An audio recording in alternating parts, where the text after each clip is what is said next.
All right. So, first question: Star Wars or Star Trek or something else? Yeah, so neither at this point. Star Wars lost its charm for me. I used to be quite into it, but not anymore. Hmm. And I've never watched Star Trek. All right. So, what are you into now then? Uh, Primarily anime. Partly for studying and partly because I just enjoy it. It's actually tends to have better stories than most of the stuff that you can get over here now in the US. Um, However, I tend to watch slightly more obscure anime rather than stuff like Naruto. I've never watched that. So, for the people who are going to watch this video and invariably ask you, what kind of anime then? Like, what's the obscure titles? Pretty much anything that is either like more rom-com or adventure style. Okay. Um, so the slightly more popular ones right now are Spy X Family, Can We Can't Communicate, um, and Love Is War. But I've got like six that I'm currently watching. Got So, it. Next question: what kind of legacy do you want to leave? What do you want to be known for? uh, my answer to that's pretty much always just that I followed what God called me to do. Hmm. I don't really have a specific thing that I want to do other than just whatever it is that God has for me. I've already learned that like what that is will be very difficult to predict. Hmm. Like I do Minecraft servers and have done for the last 7 years, and that's like you don't expect that until it gets dropped in your lap. I didn't try to do this. It's just what was dropped in my lap as well as Christian lab here. I didn't want to be staff. I You think kept asking. I asked once, and I think people Yeah, asked like numerous times. But yeah. yeah. I seem to have a tendency whenever I get something that I get involved with, I end up very quickly being on the admin team for it. I guess because I tend to. I'm not Well, gonna I say mean, OCD, but like I think when what I it get is, into it, I put a bunch of time into it. I think what happens is people talk to you and they realize that you don't have a lot of thoughts in your head and you're easy to control, so they want to put you on staff as a puppet. Yeah, that's exactly the opposite of probably what happens. That's my stab at British sarcasm. Yeah, I know. Um, but if you were to imagine yourself in 3 years, what do you hope would be different about you compared to now? I think I'm in a bit of a transition right now, so I'd like to be out of that. Mm, Since I graduated university last year, mm, and I'm in this middling bit where it's like, all right, what am I actually going to do for a career, for like just future in general? I'm still at home. mm. I would like to get married. So get married, get going with whatever it is my career is going to be, but both parents and also general flows. It's like I don't necessarily intend on joining the general career track. It's going to be like we start businesses, and things like that. Things like that. We just kind of see where it goes from there. Okay. Kind of like legacy, just kind of leave it up to wherever it goes until it gets dropped in your lap. hmm Uh, Yeah, I mean, here we talk about like I've got lots of experience doing DIY around the house, so mm, Dad's really pushing for us to start like doing rental properties and things like that. Since we have all the skills to do that, it's just about getting started on that and seeing if that becomes my full time job or if I'm doing tech or literally like I've got such a weird smorgasbord of skills. mm-hmm. It's like, alright, none of these are by themselves a career, but at the same time, knowing God, they probably all fit into some cohesive weird hole. He is a fan of doing that. Who Yeah. would you say your role models are or mentors? I've never known how to answer that question, other than it changes. um, I've never had one person I can say that's my role model, and I don't really want to give the canned answer of Jesus because that's the typical answer that you'll get from a Christian that doesn't necessarily have anything else to say. Although it is a Um, great answer all by itself.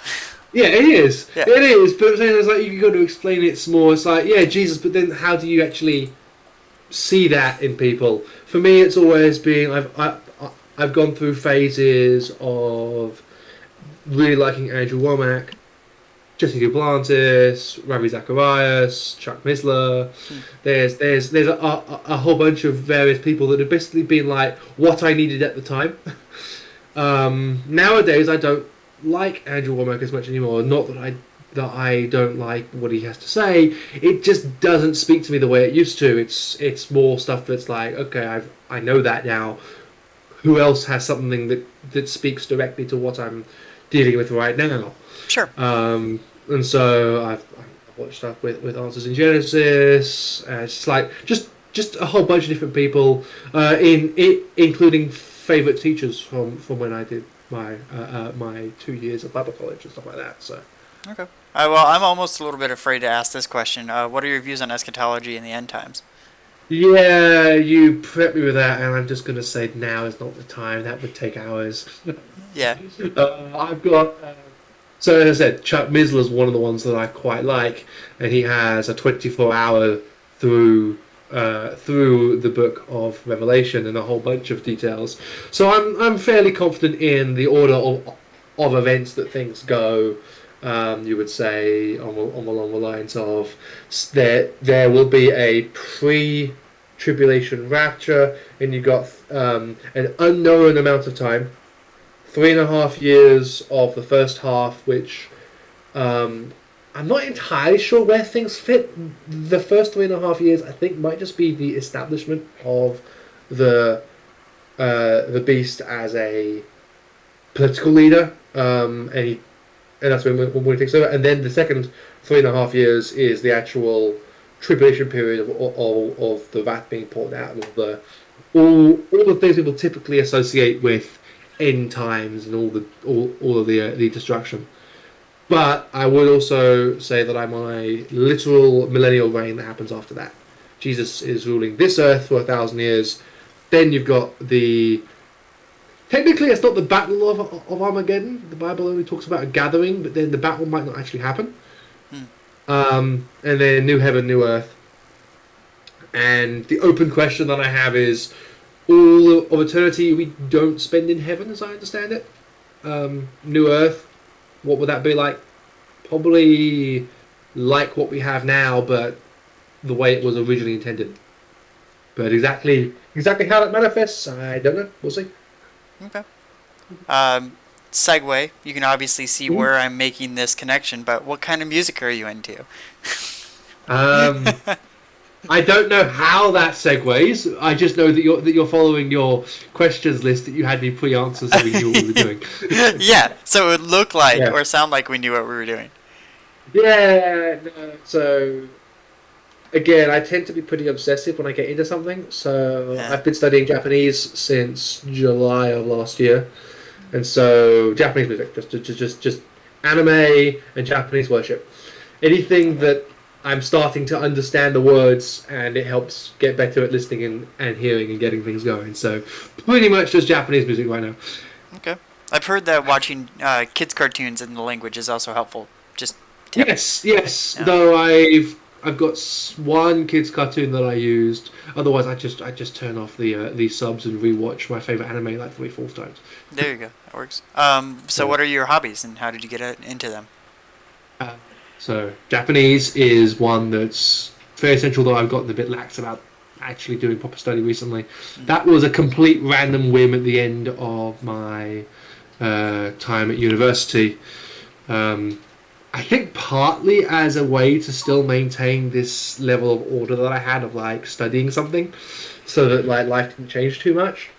But I'd always wanted to be bilingual. I didn't like the idea of being your typical American who only speaks English, expects everybody else to speak English for them. Like, no, I'd rather actually know the other language. Yeah. I did a little bit of Spanish in college because I had a mission trip for the Bible College. So basically, I did 2 years of Charis Bible College and a 4 year degree at Regent University, but that took 5 years to do. But they overlapped for about a year. Hmm. So I was at Regent while finishing Charis Bible College, and part of the graduation requirement for that was a mission trip, which we did in Panama. And so I did a year of Spanish in prep for that, and while it was extremely interesting and I actually really, really enjoyed Spanish, I learned that learning languages is fun. Um, it didn't help that much. I was terrible at Spanish. Hmm. I just thought I was good at it, and so that was where. And I mentioned this in Staff Chat at one point. The thing that still makes me cringe when I try to correct a Spanish speaker on their Spanish, like, oh, I was in a Spanish speaking country even. Like, why? uh, We all have those moments, yeah. man. Yeah, Uh, when you know just enough to be dangerous, and yet and have no idea how little you actually know. right. Any other hobbies? Yeah, mostly it's I'm just into various online gaming. I have been a victim of League of Legends for 10 years, but before that, I played StarCraft 2, Supreme Commander, and various other games of that type. But I usually grab one or two main games and play just those. I also do a little bit of speedrunning with Zelda and Ori and the Blind Forest, but I haven't. I still need to actually beat my time on that because I got bumped off the top 100 spots. Uh, Hmm. Yeah. I think I was like 97th, and now I'm like 106th or something. So I've got to like do that again. And would you say you're more of an extrovert or an introvert then? Uh, so I think of myself as an introvert. However, I am such a blabbermouth that might not necessarily be true. Generally, my understanding of introversion versus extroversion from a psychological standpoint is it's where do you go to recharge? Hmm. And from that definition, I would consider myself introverted. In that, when I'm emotionally drained, I tend to seek out some me time rather than wanting to hang out with people. Um, it might just be that I've not historically had people that I can hang out with. That it doesn't feel like I've got to put in effort to put on a face and like be careful what I talk about sometimes. Sure. But it also might just be the fact that yeah, I generally like to go up by myself, read a book, or have some Japanese or something like that going on. Got it. But I do tend to be a bit of a blabbermouth when it actually gets going. So maybe extrovertedly introverted. As far as that goes, like, what's one thing that, when recharging, what's one thing that can instantly make your day better? I don't have a good answer for that. Generally, it's just like again, I've been a victim of League of Legends for 10 years, and I'll do that to recharge, and I've often come away less motivated than I was before. That's where I've started thinking maybe I should quit because the general community is so toxic sometimes. Hmm. Um, but yeah, I mean, I'll go off and I'll watch some anime or watch some various science videos on YouTube, and that'll help. But as far as like brighten your day, yeah, I mean, it's like when I've got full control of my emotions, or when you notice that God's been saying something and you actually been paying attention and actually listening, which I've got to work on. I think we all Um, do. yeah. Last question. What's the funniest joke you've ever heard? There's been. I tend to be a bit of a jokester. My family's like that. I'm almost embarrassed to try and retell it though. The one which comes to mind. We were at church like 10 years ago, um, and there was someone asking about or talking about how he doesn't understand what the suicide bombers think they're gonna get. Like, because apparently the Muslim idea is that if you give your life for that, you will go to heaven and will have all these women to sleep with and do whatever. And so he was talking about the underwear bomber, and I wasn't ready for this when he goes, "What are you gonna do? You've blown them off!" Like, like that was told in church, and then we all stopped to pray, and I couldn't stop laughing for like 10 minutes. That transition. Yeah, like I just. Especially the way he told it, I wasn't ready for a joke at the Dude, time. that is that is a level of awkward that I aspire to. Yeah, Just make everybody nervous, then go to prayer. yeah. Like couldn't stop laughing, and like this is what we play right now. No, I couldn't stop laughing. Dude, that reminds So, me. A quick segue. Well, quick tangent. I was at my grandfather's funeral, and my brother hands me a piece of paper that just says, "Yeah, he went to heaven. He just forgot to take his body with him." And it was like, for some reason, the dumbest joke in yeah. the most serious occasion, because we were having more of a serious funeral. Um, Hmm. it's like I was trying not to laugh, and my uncle was sitting in the pew right in front of me, and I swear he knew I was laughing, and I never told him why. And to this Yeah. day, now that I think about it, he probably thinks I'm not a good person. Yeah, I can see it. Yeah, It's just but hey. oftentimes jokes aren't funny except in the context of when it happens. Oh yeah, It's just weird, yeah. exactly. All right. Well, thanks for the interview, man. You have a good one. Alrighty, All right. Bye. Janet.